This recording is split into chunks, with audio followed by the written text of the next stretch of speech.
हर महादेव। बोलो शिव शंकर भगवान की जय। जैसा कि भक्तों आप सब जानते ही हैं, सावन का पवित्र महीना चल रहा है। इसमें हम कर रहे हैं श्रावण मास महात्म। श्रावण मास महात्म का आज है 12वां अध्याय।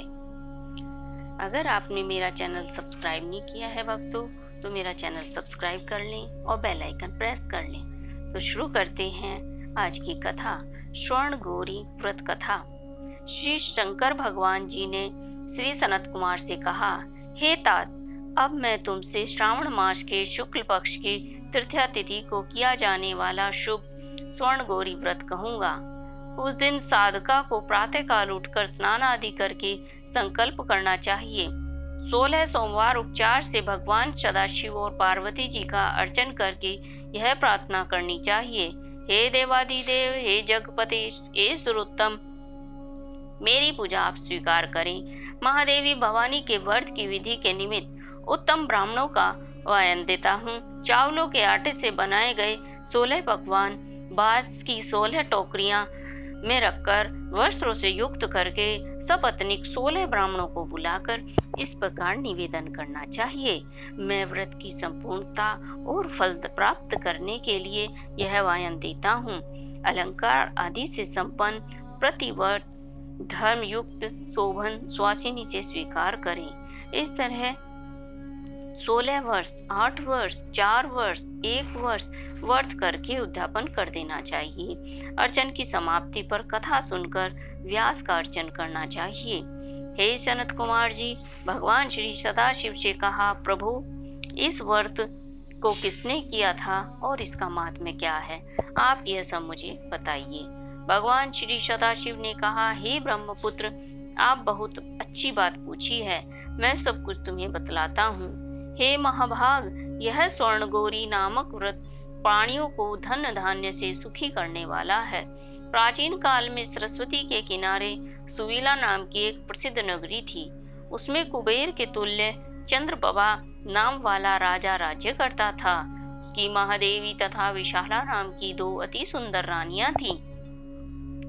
उन दोनों में से राजा को बड़ी रानी महादेवी अति प्रिय थी। राजा उसे देह प्राण से ज्यादा चाहता था और उस पर अपनी जान छिड़कता था। एक दिन राजा शिकार खेलने के लिए वन में गया।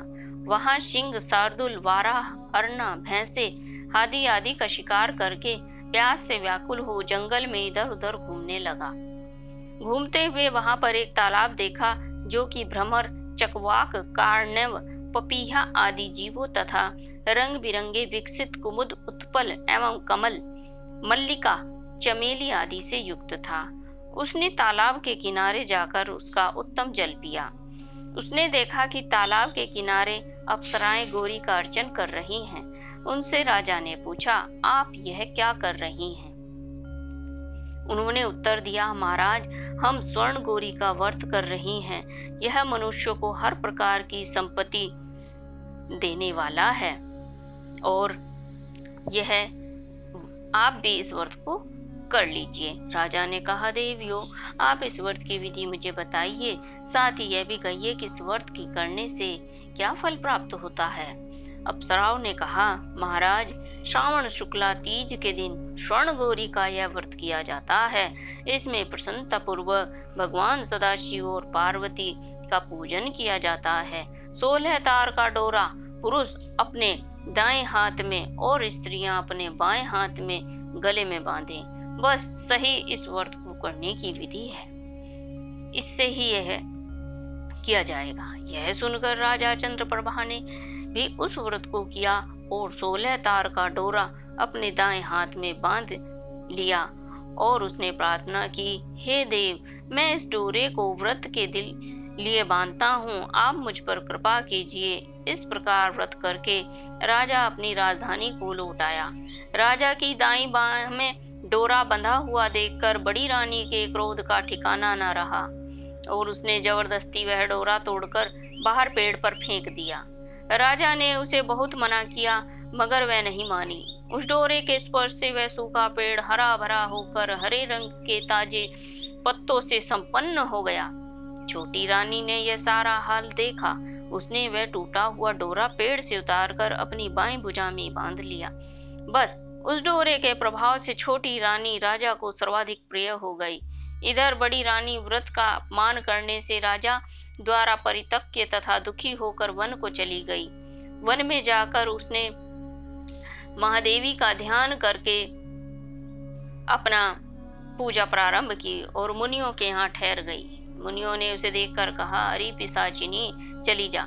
वह दुखी होकर घोर जंगल में एक स्थान पर बैठ गई। उसको दुखी देखकर देवी ने दया करके उसे दर्शन दिए। रानी ने देवी को दंडवत प्रणाम कर इस प्रकार उसकी स्तुति की, हे देवी, आपकी जय हो, आपको नमस्कार है।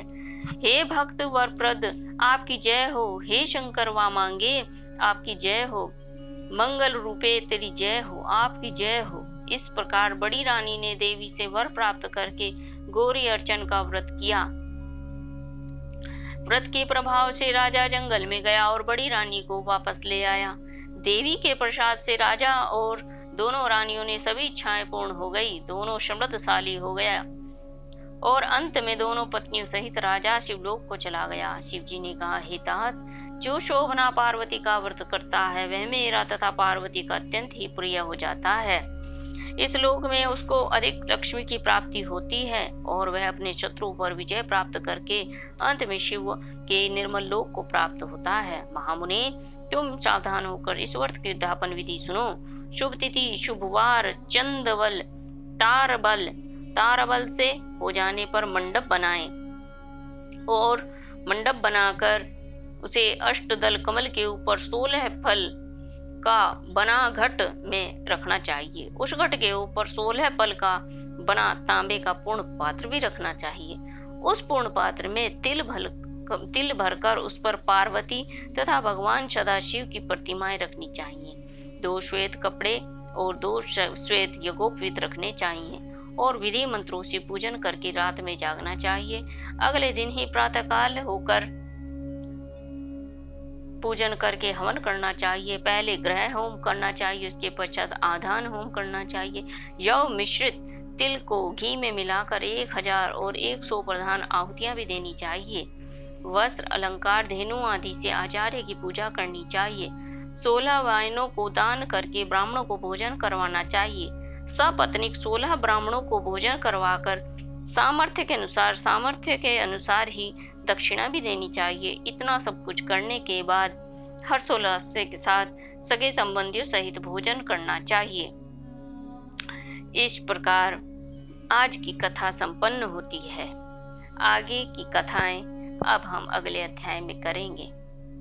तब तक के लिए शिव भक्तों को मेरा हृदय से नमन।